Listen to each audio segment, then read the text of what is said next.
30년 경력의 무속인이 제게 이런 말을 했습니다. 그 장소들은 제가 죽어도 다시는 가지 않겠다고요. 귀신과 대화하고 나쁜 기운을 물리치는 분이 두려워한다면 도대체 얼마나 무서운 곳일까요? 오늘 그 5곳을 전부 공개합니다. 무속인이라고 하면 보통 강한 분들을 떠올리시죠? 신내림을 받고 굿을 통해 귀신을 다루고 나쁜 기운을 쫓아내는 분들이거든요. 그런 그들도 절대 발을 들여놓지 않는 장소가 존재합니다.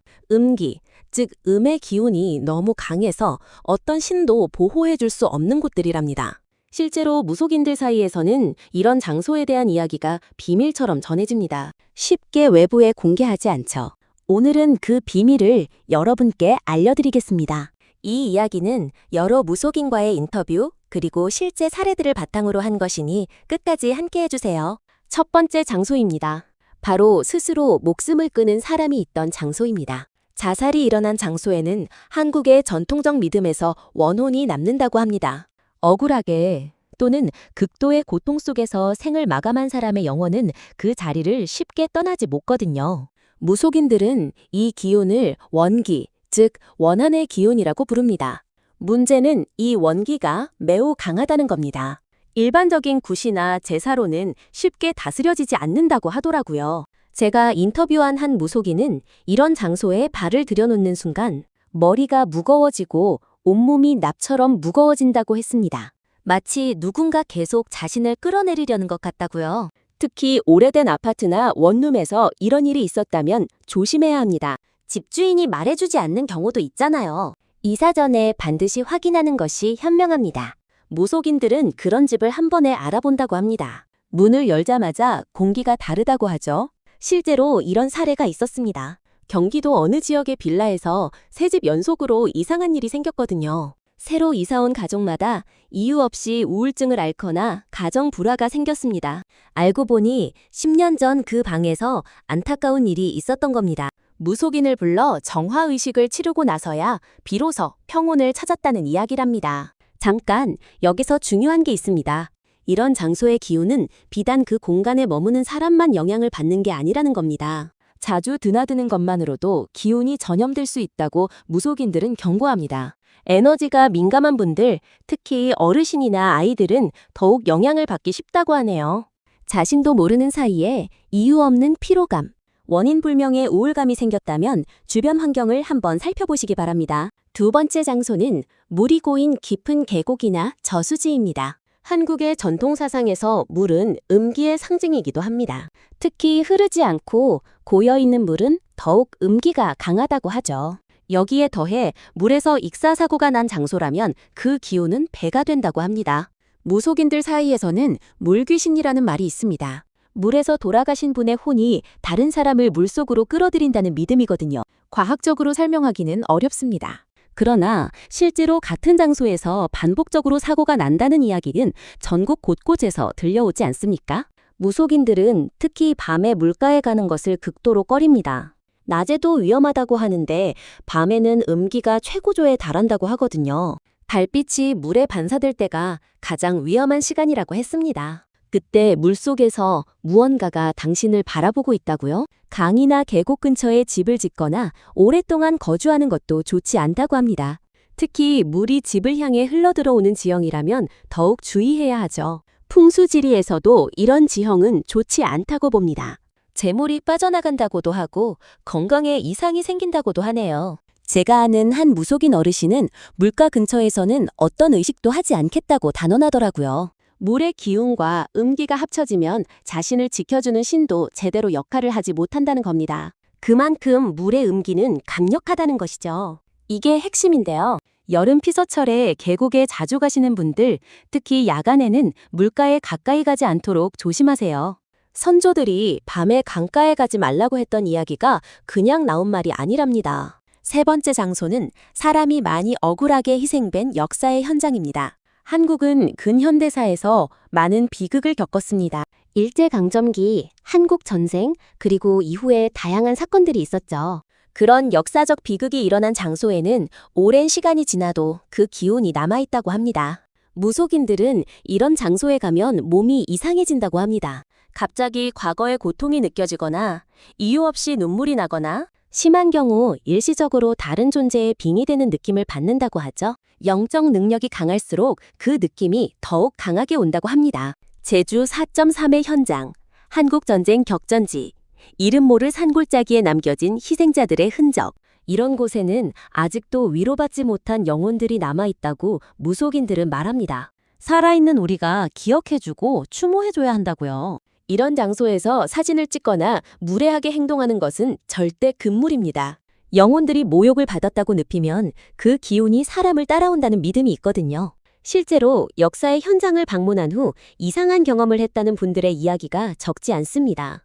그런 장소에서는 마음속으로라도 묵념을 하고 예의를 갖추는 것이 좋습니다. 산자가 죽은 자를 기억하고 추모하는 마음이 그 기운을 조금은 달랠 수 있다고 하거든요. 우리 선조들이 제사를 올리고 제를 지냈던 데는 다 이런 깊은 이유가 있었던 겁니다. 잠깐 여기서 놀라운 사실이 있습니다. 무속인들은 이런 장소 근처에 오래 거주한 사람들에게도 영향이 나타난다고 합니다. 역사적 비극이 일어난 장소 주변에 오래 살면 원인을 알 수 없는 우울감이나 무기력함이 찾아오는 경우가 있다고 하네요. 집단적인 원한의 기운이 주변 생활권 전체에 영향을 미친다는 겁니다. 물론 모든 것을 이것으로만 설명할 수는 없습니다. 다만 그런 지역에 살고 계신다면 자주 좋은 기운을 불러오는 행동들을 해주시는 게 좋다고 합니다. 네 번째 장소입니다. 바로 폐사찰이나 오래되어 버려진 절터입니다. 불교 사찰은 원래 신성한 장소입니다. 그러나 사람의 손길이 끊기고 돌보지 않은 채 버려진 절터는 전혀 다른 성격을 갖게 된다고 하죠. 원래 신성한 기운이 강했던 곳일수록 버려진 후에는 음기도 더욱 강해진다는 겁니다. 무속인들은 이것을 두고 기운이 뒤집혔다고 표현합니다. 밝고 맑은 양기가 가득했던 곳에 그 반대인 음기가 들어차게 된다는 것이죠. 마치 빈 그릇에 다른 것이 채워지듯이요. 이 역설이 폐사찰을 특히 위험한 장소로 만드는 겁니다. 폐사찰에는 특히 다양한 존재들이 모여든다고 합니다. 신성한 기운의 잔재가 남아있는 장소가 오히려 그런 존재들에게 매력적으로 느껴진다고 하네요. 인간이 돌보지 않는 신성한 공간, 그 역설이 위험을 만들어내는 겁니다. 경험 많은 무속인들도 폐사찰 근처에서는 몸가짐을 극도로 조심한다고 하더라고요. 어떤 분은 폐사찰 앞을 지나다가 갑자기 몸이 굳어 한 발짝도 움직일 수 없었다고 했습니다. 한참을 기도하고서야 겨우 그 자리를 벗어날 수 있었다고요. 그분이 말씀하시기를 그곳에서 느껴지는 기운은 묘하게 달콤하면서도 등골이 오싹하다고 했습니다.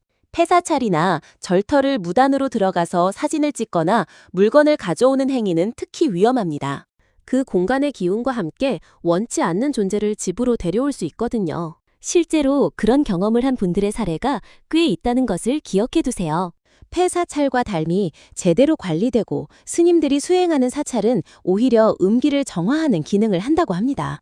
마음이 불안하거나 나쁜 일이 연속으로 생길 때 절에 가서 기도를 드리는 게 효과가 있다고 하죠. 살아있는 신성한 기운이 있는 곳과 버려진 곳, 그 차이가 이렇게나 극명합니다. 마지막 5번째 장소입니다. 이것이 가장 우리 일상과 가까운 곳이네요. 바로 밤의 사거리, 특히 T자형 도로의 막힌 끝 지점입니다. 사거리는 풍수지리와 민간 신앙에서 오래전부터 특별한 장소로 여겨져 왔습니다. 네 방향의 기운이 만나는 곳이기 때문이죠. 낮에는 활기찬 에너지가 모이는 곳이지만 밤에는 완전히 달라집니다. 여러 방향에서 온 기운들이 부딪히고 뒤엉키거든요. 특히 새벽 2시에서 3시 사이 무속인들이 귀문이 열리는 시간이라고 부르는 그 시간에 사거리는 가장 위험하다고 합니다. 이 세계와 저 세계의 경계가 가장 얇아지는 시간이거든요. 이때 사거리에서는 보통 사람의 눈에 보이지 않는 것들이 오간다고 합니다. 민감한 분들은 이 시간에 혼자 외출하지 않는 게 좋다고 하죠.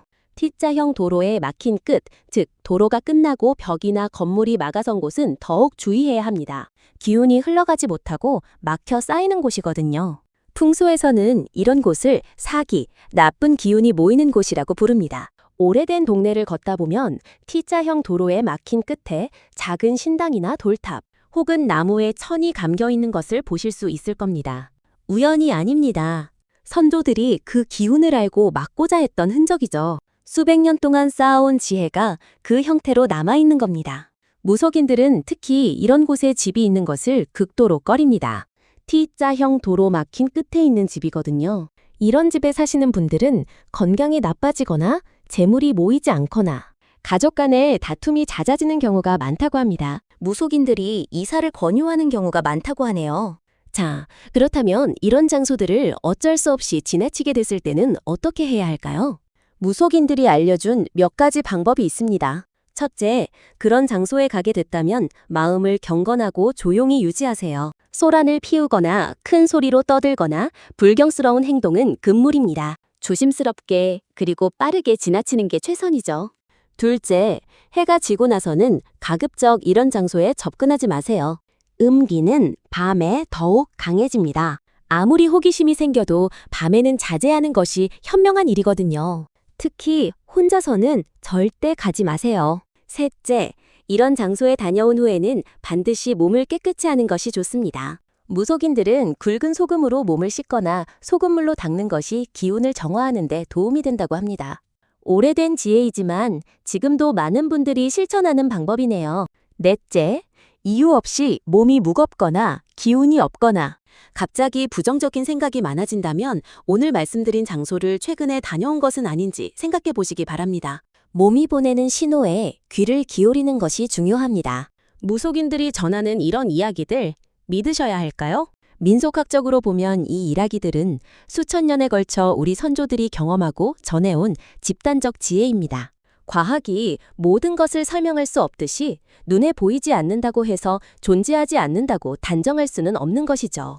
노년에 이르러 인생을 돌아보면 이런 전통적인 지혜들이 단순한 미신이 아닐 수 있다는 생각을 하시는 분들이 많더라고요. 우리 어머니, 할머니들이 그렇게 조심하셨던 데는 다 이유가 있었던 겁니다. 그 분들의 말씀을 가볍게 여기지 않으셨으면 합니다. 오늘 알려드린 5곳을 다시 한번 정리해 드릴게요. 스스로 목숨을 끊은 분이 있던 장소, 깊은 계곡이나 물이 고인 저수지, 많은 분들이 억울하게 희생된 역사의 현장, 오래되어 버려진 폐사찰이나 절터, 그리고 밤의 사거리와 T자형 도로의 막힌 끝, 이 5곳입니다. 이 장소들을 무조건 피하라는 게 아닙니다. 다만 마음의 준비를 하고 예의를 갖추고 될 수 있으면 낮에 그리고 혼자보다는 여럿이 함께 다니는 게 좋다는 말씀을 드리는 겁니다. 우리 선조들의 지혜를 가볍게 여기지 마세요. 수천 년 동안 이 땅에서 살아온 사람들이 경험으로 쌓아온 이야기들입니다. 오늘 이 이야기가 여러분의 일상을 조금 더 안전하게 지키는데 도움이 됐으면 합니다. 오늘도 함께 해주셔서 진심으로 감사드립니다.